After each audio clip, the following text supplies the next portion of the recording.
L'autre, tu as tout à l'heure posé la question pourquoi la réaction des Tunisiennes et Tunisiens est assez timide. Je crois que certaines questions portent des éléments de réponse, parce qu'il y a une insistance sur les risques ou sur une certaine méfiance par rapport à ce qui se passe, les déviations possibles. Oui, bon, moi je vais répondre à... Voilà. Alors, donc vous dites que le chef d'état-major a fait des propositions et qu'il n'y a pas de proposition du côté du mouvement populaire, c'est ça? Alors, je pense que c'est faux, les feuilles de route. Il y en a beaucoup qui ont été proposées, de partis politiques, de la société civile, de personnalités elles-mêmes, Ahmed Talib Ibrahimi ou d'autres personnes, de Ben Flis. Enfin bon, il y a eu énormément de propositions qui ont été faites, mais à aucun moment le pouvoir n'a voulu les prendre en considération.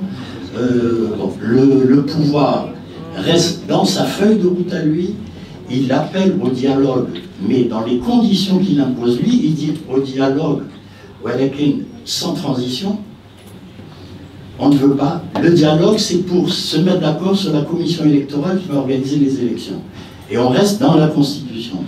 Or, de fait, nous sommes sortis déjà de la Constitution, et le 9 juillet prochain, nous sortirons de la Constitution. Donc, ce que nous conseillerions au pouvoir, s'il pouvait nous entendre, c'est de lui dire, puisque vous savez qu'on va sortir de la Constitution, restons aujourd'hui, nous sommes encore dans la Constitution, il y a des mécanismes constitutionnels. Aujourd'hui, Ben Salah peut signer un certain nombre de décisions qui vont préparer l'arrivée au 9 juillet. C'est ça que l'on demande à Gaïd Salah. Or, Gaïd Salah ne veut que la feuille de route du pouvoir. Il cherche actuellement des interlocuteurs qui soient des interlocuteurs qu'il aura choisis lui dans, disons, ce qui reste des partis politiques ou du personnel politique de l'ancien système. Même Ahmed Talib, qui lui a fait une lettre où il lui demande, il lui fait un certain nombre de propositions, Gaïd Salah a rejeté les propositions d'Ahmed Talib Ibrahimi, qui est un homme qui n'est pas un révolutionnaire, c'est un homme du système. Bon, ce qui nous gêne, en fait, là où on n'arrive pas à comprendre, c'est pourquoi le pouvoir continue à s'accrocher comme ça à la solution constitutionnelle alors qu'on ne peut pas l'appliquer. Il faut un peu de bon sens. Je suis allé... Donc je pense que la balle est dans le camp du pouvoir aujourd'hui. Et il y a beaucoup de feuilles de route, il y a beaucoup de propositions.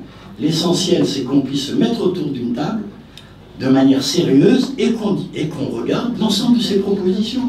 Il y en a qui seront acceptées, d'autres rejetées, et qu'on sorte avec quelque chose. Mais si tu dis à quelqu'un, viens dialoguer, mais voilà la feuille de route, et viens juste pour approuver ce que j'ai décidé, ça ne marchera pas. Voilà. Pour le... je crois qu'il n'y a pas d'autres questions là. Bon, pour Total, là, je ne sais pas. Les islamistes. Tout le monde. Les islamistes, leur choix de survenir. Ah, mais oui, c'est assez... C'est toi qui as pris bon,